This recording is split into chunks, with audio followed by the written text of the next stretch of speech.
आनंद सावरिया स्टूडियो। जतन तू रुठबे ओतने मनेबो, दसो दशहरा में पूजा करेबो।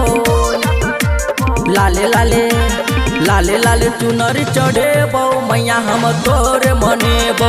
लाले लाले चुनरी चढ़ेबो, मैया हम तोरे मनेबो। जतन तू रुठबे ओतने मनेबो, दसो दशहरा में पूजा करेबो। लाले लाले चुनरी चढ़ेबो, मैया हम तोरे मनेबो। लाले लाले चुनरी चढ़ेबो, मैया हम तोरे मनेबो। शिविंबा फुलकेश्वर प्रजापति।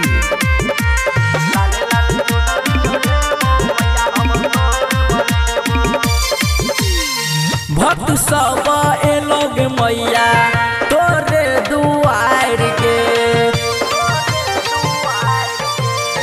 कत छतहु सुतल गे मैया सुनल पुकार गे। तोरा चरण में शीश झुकेबो, मैया हम तोर मनेबो। तोरा चरण में शीश झुकेबो, मैया हम तोर मनेबो।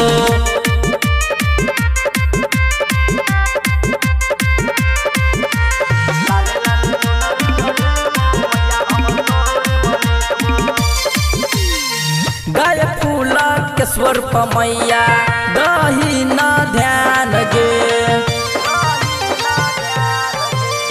राइटर विकास के तो हूँ बुझ नहीं अनजान गे। तोरा चरण में भजन गईबो, मैया हम तोर मनेबो। तोरा चरण में भजन गईबो, मैया हम तोर मनेबो। जतन तू रुठबे ओतने मनेबो, दसो दशहरा में पूजा करेबो।